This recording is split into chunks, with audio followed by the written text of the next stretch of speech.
compensation in law is that if that is concluded that it is better than the Adani one, then they will compensate Adani. That is what is provided in law, to the extent that that compensation is needed to be done.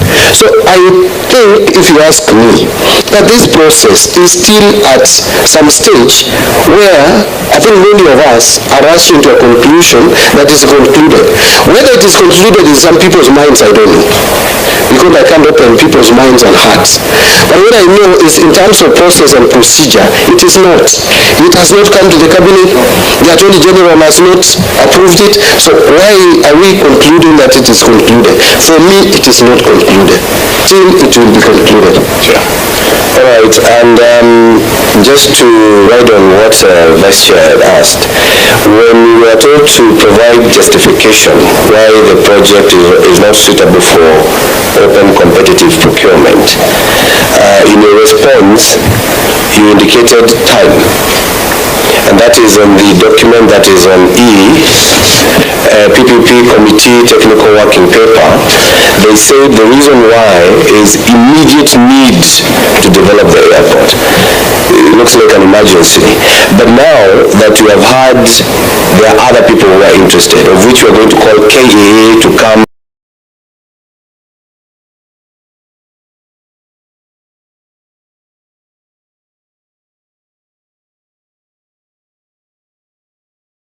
this committee and say why they never forwarded this PIP. They only chose to forward the Adani one.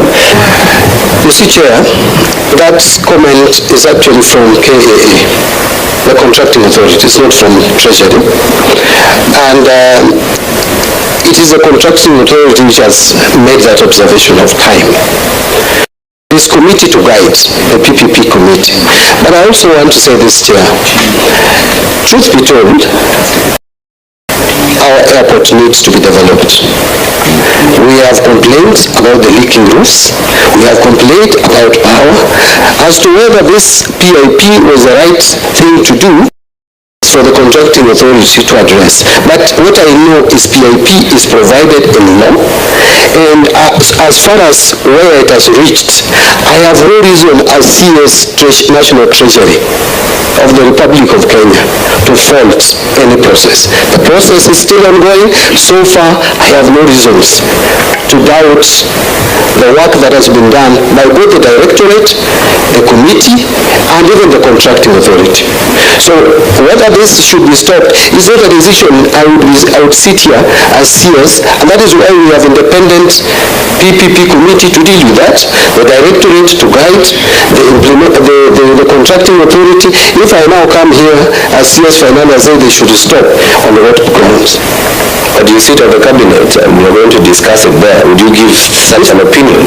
Of course, if it comes to the cabinet, I will deal with it there. And you see, whatever we will discuss in the cabinet will remain in the cabinet. Senator Chute. Yeah, maybe before you get to Senator Chute. I don't know what it means. I don't know what it means because I have seen dispatches from cabinet when you have meetings. Why are you saying this one will remain there? Because after cabinet meetings, I usually see something called a dispatch from cabinet on the things that you have discussed. Honorable Mbadi, we live in a country of transparency. If it is a matter affecting all of us, you cannot say as CS that it will remain there. That airport does not belong to cabinet. It belongs to all the 55 million of us. And as the house that oversights the executive, I think you should withdraw that statement, Honorable CS. The recommendations, you know, Honorable Sifuna and I, up to recently, I've not had the luxury of being in the cabinet. And I've just been in the cabinet for a few weeks, but this is the information. So you need some instruction. This is the information I would supply. That communication from the cabinet will come officially. Whatever is discussed in the cabinet is not for public consumption, but what the outcome, the decision is of the cabinet will be communicated. Whoever disagrees and agrees, we will never know. And I'm not at liberty to give my opinion here, because then it will be said that Mbadi was overruled. So let me go to the cabinet and engage my mind at the cabinet. Then when the communication comes, you should know it is a collective responsibility, which now I cannot run away from, even if I had a different opinion. Okay. you, Vanessa. Yes. Vice Chair, quick 1 minute. Yeah. Just 1 minute. Chair, I just needed to put the record